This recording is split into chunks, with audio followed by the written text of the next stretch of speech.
Allez, 10h midi, c'est le moment où normalement on part sur les routes de l'été avec la 2 chevaux à la découverte de la Franche-Comté dans quelques dizaines de minutes. Mais on va commencer déjà la route sur des 2 roues, des vélos ou des motos et se poser la question de savoir si on est logé à la même enseigne, surtout dans les mobilités urbaines. Et oui, parce que pour 10% de nos auditeurs, les cyclistes et les motards sont logés à la même enseigne. Donc, on ne fait pas dire si c'est bien ou si c'est pas bien. Hein. Oui. On demande juste s'il y a une égalité de traitement, en quelque sorte. Bon, bah, vous voyez, 9 sur 10 jugent que non, et on va essayer de comprendre pourquoi et peut-être de poser les bonnes questions, celles qui nous calment. Avec nous ce matin au téléphone, nous avons Séraphin Elie, qui est l'administrateur de la Fédération des usagers de la bicyclette du côté de la Normandie, en tout cas lui en ce qui le concerne. Bonjour Séraphin, merci d'être avec nous. Bonjour, merci de me recevoir. Alors, vous savez que on se pose la question effectivement du traitement des 2 roues parce que c'est très évolutif. Autant la voiture, bon, ça bouge pas beaucoup, autant peut-être aussi parce qu'il y a de plus en plus d'usagers à la fois des bicyclettes, mais aussi des scooters, hein, enfin les motos, mais les scooters surtout. Donc il faut en permanence, vous avez l'impression que le code de la route est d'adapter à ces nouvelles mobilités. Oui, tout à fait. Et d'ailleurs, ce qui est un fait intéressant, jusqu'à il y a quelques années seulement, l'INSEE, dans ses statistiques, assimilait totalement les 2 roues motorisées et non motorisées. Donc, on avait des chiffres assez pauvres pour comparer les deux. Heureusement, ça évolue petit à petit. Mais effectivement, on est sur 2 choses qui sont quand même relativement différentes, tant dans les profils de ceux qui pratiquent les 2 roues motorisées ou le vélo, mais aussi dans l'impact sur la santé, sur la qualité de vie, dans la dangerosité aussi. D'accord. On pourra en reparler. Oui, on va surtout parler de l'égalité ou de l'inégalité de traitement, je dirais, parce que nous avons en ligne avec nous Jean-Marc Bellotti. Bonjour Jean-Marc. Bonjour. Vous êtes le coordinateur de la Fédération française, la fameuse Fédération des motards en colère. Bon alors, je vous cache pas que moi je suis assez en colère sans être de la fédération et motard depuis 40 ans pratiquement, pour Paris et la petite couronne. Hein, mais c'est assez illustratif de cette différence de traitement, en tout cas, qui est l'opinion des motards. Est-ce que c'est simplement le fait, parce qu'on parle de 2 roues hein, dans les 2 cas, est-ce que le fait d'avoir un moteur, vous vous sentez ostracisé ? Oui, complètement. Mais c'est vrai que de plus en plus, alors dans une ville comme Paris, c'est encore un peu pire, c'est pire qu'ailleurs. Hein. On voit très bien que le 2 roues motorisé est vraiment de plus en plus mal accepté. Pas forcément par la population, mais par les élus de la mairie, et puis par une certaine frange effectivement de personnes qui sont un petit peu extrémistes. Dans l'écologie, puisque bon, l'écologie c'est important. Hein, je veux dire, on peut pas passer au-delà. Il faut faire un effort pour notre planète et bien évidemment. Mais voilà, à Paris, on est servi par quand même des gens qui sont très très dogmatiques et on voit qu'effectivement il y a une montée du tout, ce qui n'est pas dérangeant. Hein, je veux dire, mais la problématique, c'est que on essaye d'éradiquer les usagers de roues motorisées. Bon, faut savoir que contrairement à ce que disait votre invité de la FUB, bien sûr les profils sont différents, mais beaucoup d'usagers de roues motorisées, beaucoup de motards pratiquent le vélo aussi. Ah oui, j'en suis. C'est assez similaire. Moi aussi. Le week-end à vélo et la semaine en scooter. Voilà. Alors moi, vous voyez, par exemple, je suis motard, je me déplace uniquement en moto, j'ai pas de voiture, hein, mais j'ai par exemple un abonnement Vélib pour Paris, parce que quelquefois je me dis pour faire 2-3 kilomètres, et puis c'est bon au niveau de la santé, c'est bien de faire un peu de sport, enfin quand on fait du sport. Et le sport pour un usager de roues motorisées, souvent c'est du vélo, parce que il y a des grandes similitudes au niveau de la pratique. Ce que reprochent, excusez-moi, mais les cyclistes aux motards, c'est un peu Dr Jekyll et Mr Hyde. C'est-à-dire que lorsque vous êtes à vélo, vous êtes côté cycliste, mais lorsque vous êtes à moto, vous êtes un peu l'ennemi, Jean-Marc Bellotti. On est les ennemis, malheureusement, oui, parce que... alors après, vous savez, c'est toujours pareil. C'est ce que je dis toujours quand on parle de ça, c'est on est toujours l'emmerdeur de quelqu'un. Vous savez, là, je suis en vacances, j'ai passé 2 jours sur l'île de Porquerolles. Sur l'île de Porquerolles, on ne fait que du vélo, hein, puisqu'il n'y a pas de voiture. Il n'y a pas de moteur. Bon, je peux vous dire qu'il y a des panneaux dans tous les sens. Vélo interdit ici, interdit de poser le vélo là, interdit de vous garer ici. Pourquoi ? Parce que comme il y a énormément de vélos, du coup, les vélos deviennent les gêneurs. Vous voyez ? Et donc, du coup, effectivement, quand vous êtes dans une rue piétonne et que vous avez des vélos, à Paris, c'est pareil, quelquefois, vous savez, dans les quartiers centraux, Paris Centre, le Marais, par exemple, etc., quand vous vous baladez, Vous avez toujours des vélos derrière vous qui font cling, cling, cling, cling, qui vous klaxonnent parce qu'ils veulent passer. Au lieu de mettre pied à terre parce que c'est bondé, non, ils continuent à passer. Le problème aujourd'hui, c'est le comportement. Bien sûr. Les accidents de vélo, notamment en ville, dépassent les accidents de roues motorisées. Hein. Parce qu'il y en a de plus en plus, sans doute. Il y en a de plus en plus. Aussi, peut-être aussi parce qu'il n'y a pas de permis vélo, en quelque sorte. On n'est pas obligé de connaître.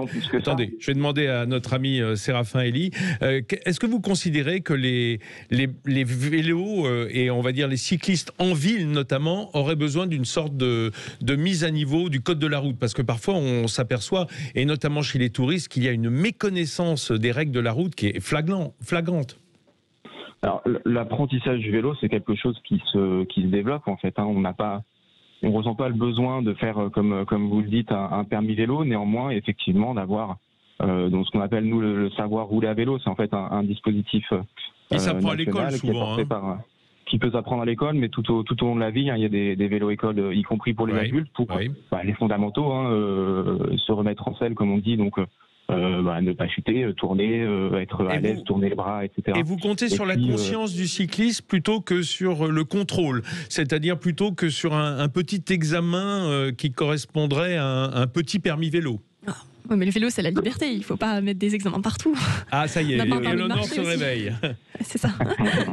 Oui, mais cette liberté, on l'a vu pour le Covid, c'est souvent, elle s'arrête là où commencent les autres. On partage quand même le même réseau routier, Séraphin, non ?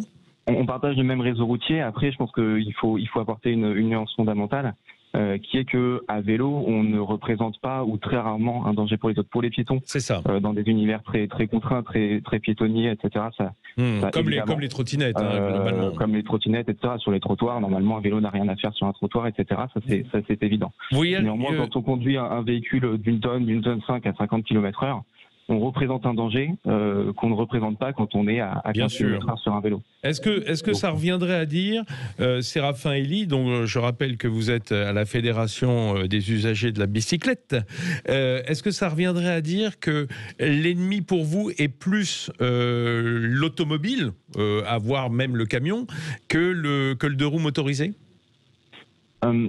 Déjà, vous avez raison de poser la question avec ces termes-là. On est déjà sur une opposition déjà des modes de transport, pas sur l'opposition des personnes. Moi-même, je suis parfois piéton, parfois usager des transports en commun, parfois aussi automobiliste. Donc, on est là pour réfléchir sur quels sont les modes de transport qui permettent de répondre le mieux aux besoins de déplacement en provoquant le moins de nuisances. Et donc, si on a cette logique-là, dans ce qui provoque le plus de nuisances, que ce soit la pollution de l'air, les émissions de CO2, mais aussi la pollution, le bruit et puis la sécurité routière. On a bien sûr dans le pire l'automobile et des motos, alors sans forcément faire de hiérarchie. Et puis ensuite on descend les transports en commun, le vélo et les piétons. Les piétons sont ceux qui font le moins de nuisances dans leur déplacement. Oui, du point de vue de la nuisance. Mais moi je parle du partage de la route, des comportements. Dans le partage de la route, en fait, ça doit se traduire aussi par une place plus importante faite aux usagers, donc enfin piétons et mobilité douce, et puis également au transport en commun là où c'est nécessaire pour qu'il soit efficace. Mais après, parfois, il peut y avoir aussi du partage de la route, comme on dit, si le trafic est faible, si les vitesses sont faibles, etc. Et tout dépend aussi de l'aménagement et du comportement des automobilistes. Si sur une route à 30, on roule à 50 ou 60, là on porte et on représente un danger qui justifie du coup soit la réfection de la rue pour empêcher ces vitesses excessives, soit la création d'un aménagement cyclable ou en tout cas des aménagements. Jean-Marc Bellotti, vous entendez ce que dit Séraphin Elie du point de vue des cyclistes. Est-ce que vous avez une hiérarchisation du partage de la route? Parce que au fond, on se demande pourquoi une ville comme Paris ne favoriserait pas le deux roues plutôt que la voiture. Ça prend moins de place, on transporte généralement une personne, voire deux, sur un espace restreint, et on est quand même, du point de vue de la pollution, moins impactant que l'automobile. Oui, alors effectivement. Alors l'idée, c'est pas de monter les usagers les uns contre les autres. Hein, au contraire. Alors, je pense que de toute façon, l'espace public, ça se partage. C'est toujours une question de bon sens, bien évidemment, le comportement. Alors à Paris, bon, encore une fois, comme je disais tout à l'heure, Paris, c'est vraiment, on est dans l'écologie totalement politique. Hein, et effectivement, que le deux roues motorisés dans des grandes villes comme Paris ou comme Marseille, d'ailleurs, les grandes villes, évidemment, que le deux roues motorisés, ça apporte une vraie solution en termes de mobilité, parce que il faut savoir que quand on habite à Paris même, et qu'on travaille à Paris même, on n'a pas besoin. Hein. Le vélo, c'est parfait. Hein. Franchement, il y a très peu de kilomètres à faire. Paris, c'est pas très grand. Mais et les gens qui viennent de banlieue, quelqu'un qui vient de Cergy-Pontoise, par exemple, et qui vient travailler tous les jours dans Paris, il n'y a pas avec un vélo. Hein. Bien Donc, sûr. Et on sait bien que les transports en commun, en ce moment, sont un peu surchargés. Ça fonctionne pas toujours très bien. Donc, il y a des gens, effectivement, ils ont besoin de venir avec un deux roues motorisé. Et puis, j'entendais tout à l'heure parler de liberté. Mais alors, honnêtement, pour quelqu'un qui aime la liberté, la moto, c'est vraiment, mais c'est l'outil de liberté, quoi. Vous allez où vous voulez, quand vous voulez. C'est génial. Je veux dire, vous êtes né au vent, vous êtes avec les odeurs de la nature, parce qu'il faut savoir que les motards, ils sont comme vachement écolos, parce qu'ils sont constamment, si on fait de la moto, c'est parce qu'on aime la nature et c'est parce qu'on aime être au milieu de la nature. Et avoir le nez au vent. Bien sûr. Restez avec moi, Jean-Marc. Excusez-moi, il faut qu'on fasse une petite coupure de publicité. On se retrouve tout de suite pour continuer ce débat.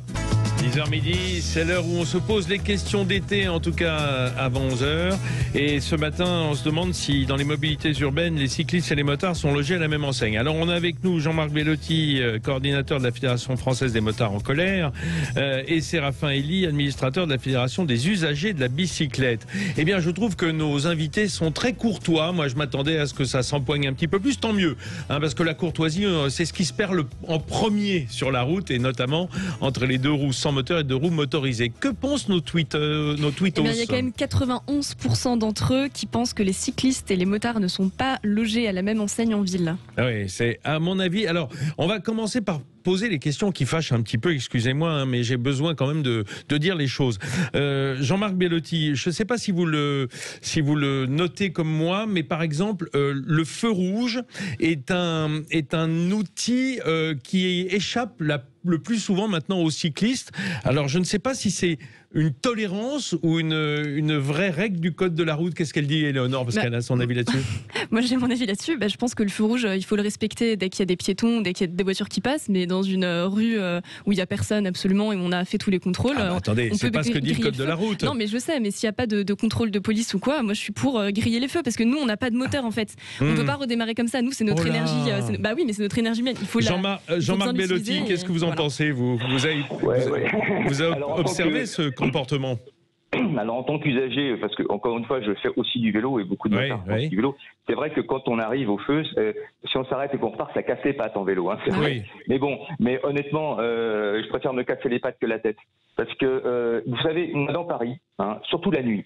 Même quand le feu est vert pour moi, vous freinez. Et je contrôle, je sais. Parce que bon, avec le Covid, maintenant, il n'y a plus de boîtes de nuit ouvertes. Mais je peux vous dire que vous passez vers Bastille, dans ces coins-là, où il y a des boîtes, les machins, les cafés, et les gens qui sont plutôt alcoolisés. Ou les livreurs, hein, parce que les livreurs en scooter, il y en a dans tous les sens. Moi, j'ai eu quelques accidents qui m'ont donné l'expérience, et honnêtement, ou à vélo. Il faut se dire, il y a une chose qu'il faut se dire, c'est qu'à vélo ou à moto, on n'est jamais prioritaire.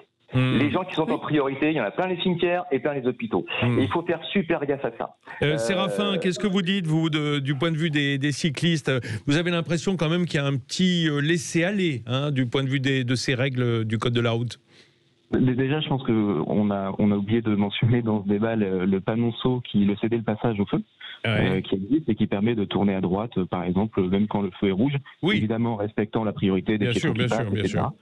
Et l'essence interdit, qu'est-ce que vous en dites, vous, pour les cyclistes? Les contresens cyclables. Les contresens cyclables. Mais sans marque de cycle au sol. Ah bah du coup, c'est pas un contresens cyclable, ça. Du coup, exactement. Du coup, là, on est sur un sens interdit. Alors, il y a deux choses. Il y a certaines configurations qui font que c'est effectivement dangereux de prendre la route à contresens. Dans ce cas-là, en général, c'est indiqué, y compris cycliste. Après, parfois, dans certaines villes, on va dire la mise à jour du logiciel du plan de circulation n'a pas été faite. Et là, on est dans un flou où il n'y a pas de danger à rouler à contresens de la circulation. Oui, mais chacun en juge pour soi-même. C'est pas une règle établie. Mais le code de la route, en fait, il a été conçu pour les automobiles, pour faciliter, fluidifier le trafic, etc. Et au détriment des autres usagers. piétons, bus, vélos, etc. Donc c'est un vide juridique pour vous. Dans la configuration. C'est un vide juridique, c'est aussi une question de mise à jour des collectivités. Certaines veulent s'engager. Et les retours d'expérience, ça fait près de 15 ans maintenant qu'on a les contresens cyclables. Ils représentent pas du tout de danger, puisqu'en fait il y a une co-visibilité. Le danger principal, c'est les angles morts. Oui. Et les angles morts d'ailleurs, et on parlait des feux rouges, l'angle mort au feu rouge, le risque il est très important. Il vaut mieux parfois avoir un temps d'avance pour éviter, par exemple, je suis un feu, je suis plutôt sur la droite de la chaussée en tant que cycliste, je veux aller tout droit, il y a un camion qui va à droite, j'ai intérêt à démarrer avant lui et donc à griller le feu, parce que si le camion ne m'a pas vu et qu'il tourne à droite, là, il peut y avoir une percussion. Oui, là, je suis rarement gagnant. C'est un cas particulier. Alors, c'est un cas qui est très général. Les voitures qui tournent à droite au feu, ça arrive pour les motos aussi, pour les deux roues motorisées également. Jean-Marc Bellotti, je me posais une question parce que étant usager également, à deux roues, je me dis par exemple dans Paris, on sait que la politique est très dure. Maintenant, les parkings vont être payants. On va être la limitation à 30, elle est pour tout le monde, mais c'est sûr qu'un vélo est moins impacté par une limitation à 30, parce que déjà pour rouler à 30 km/h dans Paris, surtout avec un Vélib qui est lourd, il faut déjà y arriver.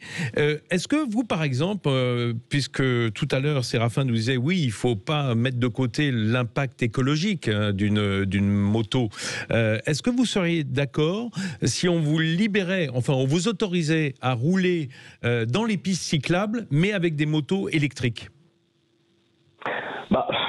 Honnêtement, nous, on a beaucoup milité pour pouvoir rouler dans les pistes cyclables, dans les voies de bus.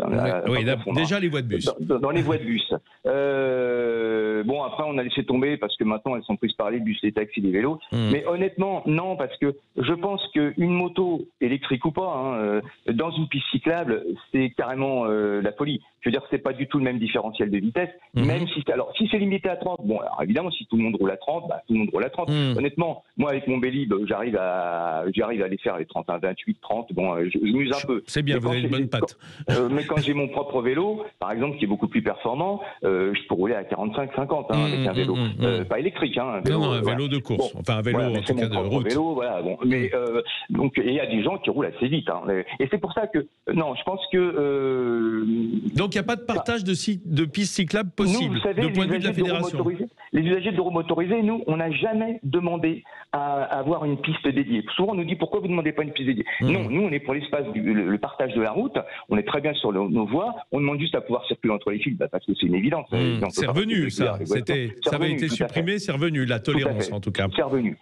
Pour en revenir au feu rouge, par contre, moi, il y a un truc qui me gêne vraiment quand je suis à pied, c'est que d'ailleurs, beaucoup de gens à vélo brûlent les feux. D'ailleurs, honnêtement, moi, quand je me mets dans la peau d'un cycliste, c'est vrai que j'ai l'impression que je peux faire ce que je veux dans Paris. Personne ne me dira jamais rien. Puisqu'il n'y a pas de plaque. Parce qu'il n'y a pas de plaque. Et en deux roues, dès qu'on fait une connerie, ça y est, on se prend une amende. Mais bon, en deux roues, en vélo, on fait ce qu'on veut. Moi, ce qui me gêne, c'est qu'il y a des gens beaucoup de gens à vélo, malheureusement, brûlent les feux. Je ne parle pas des feux autorisés, tourner à droite, etc., qui sont habillés par des panneaux. Brûlent les feux. On voit les piétons qui traversent et ils crament les feux. Et le problème, c'est qu'on ne les entend pas arriver. Alors, je dirais, dans l'absurde, je dirais qu'un scooter, on l'entend arriver. S'il crame le feu, au moins on l'entend arriver. Mais un vélo, donc il n'y a pas à cramer le feu, évidemment, le scooter. C'est clair. Mais un vélo, non seulement on l'entend pas arriver, mais en plus, on se fait engueuler. C'est qu'il y a un comportement. Il ne faudrait pas qu'on en arrive, vous voyez, à des comportements comme à Amsterdam. Moi, je suis allé à Amsterdam, c'est un enfer. Quand vous ne connaissez pas les règles à Amsterdam, mais vous êtes c'est hyper stressant. Parce que les cyclistes sont super agressifs. Mais ils ont des plaques minéralogiques à Amsterdam ? Je me rappelle plus, je crois, mais j'ai pas fait attention à ça. Mais par exemple, moi, je roulais à un rythme, je visitais, je me faisais engueuler parce que je roulais pas assez vite à vélo. Et si vous avez le malheur faudrait pas qu'on en arrive à des comportements extrêmes comme ça. Séraphin Elie, je comprends ce besoin de liberté que prônait tout à l'heure Éléonore de Vulpillière, qui est une cycliste émérite. Mais est-ce que vous seriez prêt, par exemple, à avoir des plaques minéralogiques, c'est-à-dire au fond de pouvoir être identifié dans vos comportements quand ils ne sont pas tout à fait à la hauteur? Non, je pense pas que ce soit nécessaire, comme le dit l'intervenant sur les motos. Enfin, on peut très bien avoir une régulation, évidemment, de la sensibilisation, rappeler les règles, etc. Mais c'est pas souvent qu'un cycliste se fait arrêter par un policier pour une faute. Oui, c'est arrivé. Il y a eu des interventions. Je pense que En fait, ces configurations-là, on les connaît, et notamment, bon là on parle de Paris, mais parce qu'il y a des flux très importants, et donc forcément ça devient conflictuel, parce qu'il y a énormément de piétons, énormément de bus, énormément de voitures, énormément de vélos, parce qu'il y a énormément de monde. C'est la densité qui fait ça. Donc on arrive à identifier, effectivement, par exemple, je suis passé récemment rue de Rivoli, il y a un flux cycliste qui est très important. Oh là là, la rue de Rivoli, un enfer. Oui, pour traverser quand on est piéton, je pense que c'est compliqué. Et là, effectivement, il faut qu'il y ait de la sensibilisation et des interventions qui soient mais Séraphin, mais c'est très ciblé. On parle de configuration très particulière. Oui, Séraphin, est-ce que, du point de vue de la loi d'ailleurs, quand on se fait arrêter, si on brûle un feu rouge, à vélo, s'entend dire, est-ce qu'on peut perdre des points sur son permis automobile ? Oui, on peut perdre des points, on peut prendre une amende. Enfin voilà, on est un usager de la route comme les autres. On n'est pas obligé de présenter son permis, mais comment dire, on peut être retrouvé si l'identité est contrôlée. Non, mais je pense pas qu'on puisse perdre 2 points, parce qu'il y a des cyclistes qui ont leur permis de conduire et d'autres qui l'ont pas, donc il y aurait une inéquité entre... mais c'est le cas, hein.